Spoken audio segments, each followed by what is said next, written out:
what do you see? I think what the viewers want to know is what do you see for Think Differently this year, bro? What's coming up? Yeah. What do you think will be different, bro? I think we definitely should have more people on show, bro. More people on show. Yeah. People on show, seeing, just having different minds, In coming to one share, place, yeah. coming to share whatever it is, bro. I'd like to have an orthodox guest on our shows, something out of the ordinary. Yeah. Problem is getting them. Yeah, I think the problem is our time management. Around going, either meeting up with them or them coming here, whatever the case is. So yeah, it'd be nice to get that as well. Even if people in business or people in work or whatever, just something cool, bro. Yeah. Someone come in, share their perspective on life, and drop some gems. Yeah, that'd be dope. Yeah. And then obviously, I think you had mentioned something interesting earlier as well. So what I was thinking was, we definitely need to do some of the reviews, and some of the TikTok videos. Some of these YouTube videos. There's a lot of content where sometimes like I said, that guy was talking about not setting goals, right? And I was like, there's some things we really need to have an opinion about. I mean, especially conspiracy theories, bro. Like, there's too many just going around. People are worried about stupid shit instead of worried about like actual real life things that's happening, and you need to actually concern yourself about. You know. So doing some of those reviews would be great, bro. Yeah. Anything in your life? Anything you can recommend Yeah. that we do this year? I think you covered the interviews, just a lot more interviews and things like that. It would be nice to also see it, like, because we're moving into a very rapid technology sort of surge, I want to say, into your next set of environments and next set of your industrial revolution. It would be nice to sort of talk around some of the new technology that's going to be available and things that's also changing the industry. ChatGPT. Yeah, so things Doing people's that is, homework. yeah, things like that, let's talk about that, like what's the effects and things like that, and just sort of, who knows, maybe it could help someone. But in any case, ChatGPT, bro, it's great. It's great. It's going to be bad, but it's going to be great at the same time. It's going to change the way the world is. So I like that, bro. It might make it worse for us, might make it better. It's gonna make niggas lazy. It's gonna. Because, I mean, if you're gonna. Already there's so many frauds, bro, in terms of academia. Now it's like, you have like a research paper, they say write a thesis on climate change. Okay, it's fine. I'll go into ChatGPT and 1,000-page thesis in what? How many minutes? How many hours? Submit that. And then I don't know how hard they have to strengthen their plagiarism rules now. What's the purpose of a thesis, bro? It's to expand knowledge, bro. It's to add in. Remember, dog, like, this is always, I think we had an episode about this, man, about universities. University is not a tool to manufacture employees. It's an institution for research. That's why there's dissertations, there's theses, there's all these things, so that people can expand on the existing knowledge. It's a custodian of knowledge. That's why. So now we look at it as like, So it's a custodian for knowledge, which equates to monetary value for the professors and for the institution.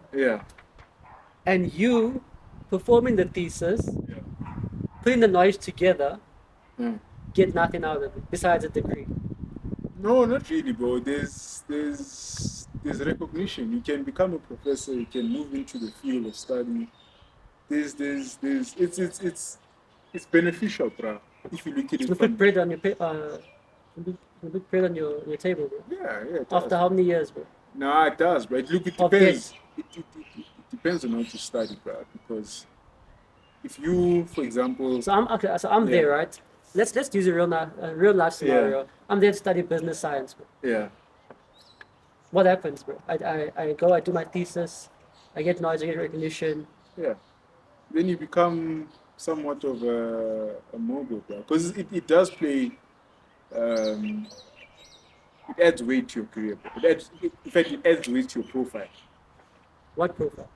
Whatever it is, if you want a career in business, for example, Yeah. you want to move into managerial roles, it does add a weight. It's not like you. So I must go through all that, right? And Yeah. debt, right? Let's not forget debt. While some guy who's sitting in his basement Yeah. is mining Bitcoin and Ethereum with I no thought degree. that's a different. No, I'm just trying to understand, bro. Like at one stage you're getting recognition for at an institution, Yeah. right? For research. Yeah. And that's another. It depends how you're looking at it, right? Like it's really great to get recognition, right? Yeah. If that's what you want recognition, you want people to recognize your work. And That I'm advance so your good career. at, guys. I'm so good at finding research and putting it together, right? Yeah, bro. Yeah, I'm so good at it.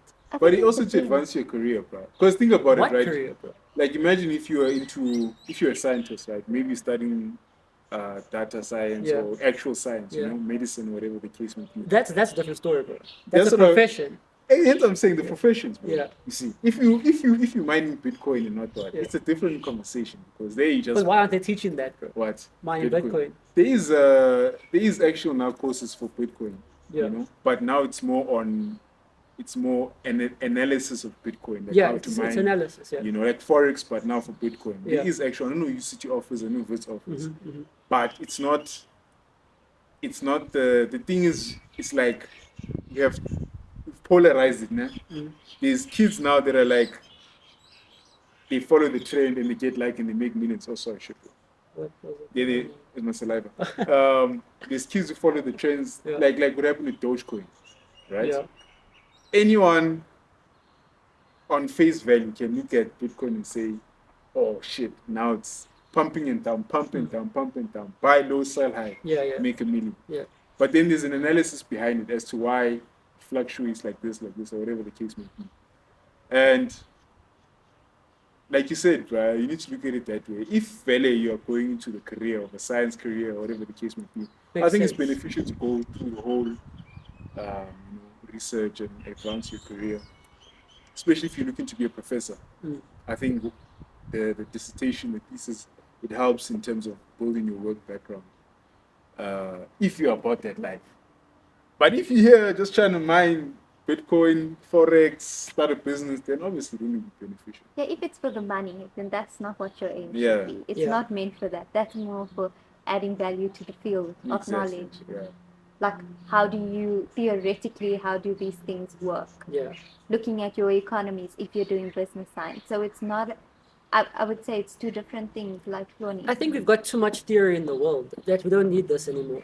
I think let's start working on what we actually have. We have some really good, smart professors who have all these theories. We've got a lot of research on things, but the practicality. I mean, I'll give you a good example. We fucking have load shedding for a whole year now, right? Almost over a year. We haven't come to a stage of a solution. Yet we have all these smart people who are doing all these things. There's so many theories. There's so much research. Yet no one is coming with a practical solution. But how do we know that? They could How be, do I? We got they no could lights. No, there could be practical solutions that's being presented. We don't know. Load shedding could, from my perspective, it has less to do with the fact that we have lights and more to do with the corruption that it's pertaining to. So you could have all the smartest people in the world, but if people are taking all the money, it wouldn't make a difference. So really, how smart are you if you can't persist past the corruption that's there?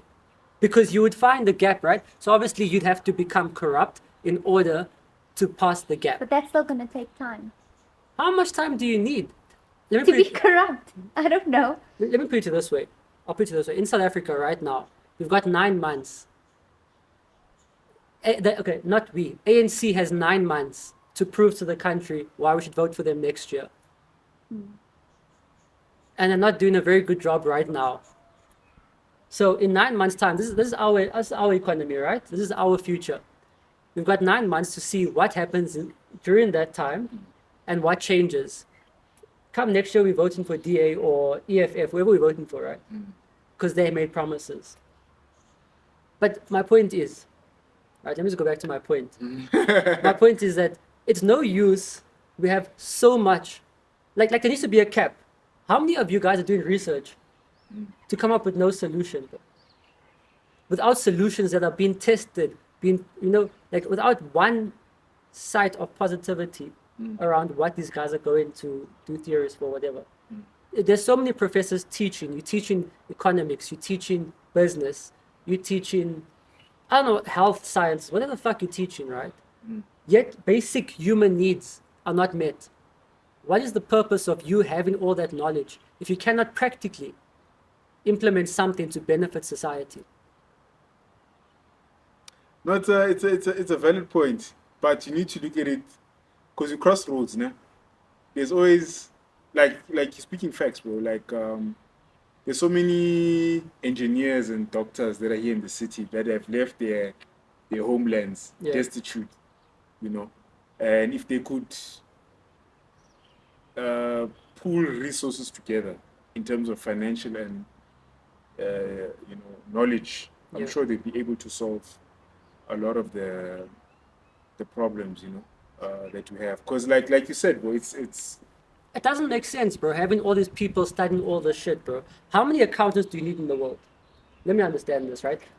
I mean, obviously, as institutions, you are now saying we've successfully made 100 chartered accountants. We've successfully, gotten 100 new doctors.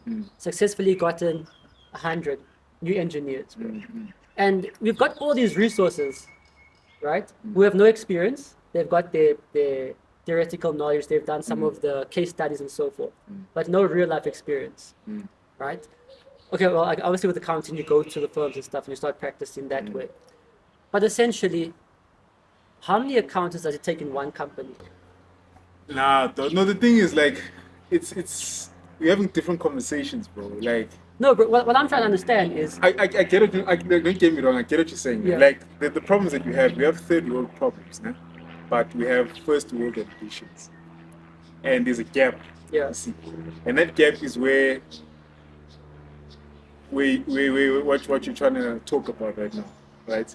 I get what is you're if we trying. have too many theorists and no Yeah. practical experience or practicality. You see, the problem is that, and it's not just a South African problem; it's a third world problem, where there's plenty of intelligent people who are capable to solve all of our problems, like e.g. ESCOM. We have plenty of artisans, we have plenty of Yeah. electrical engineers, we have plenty of structural engineers, and it's not like they don't go and propose.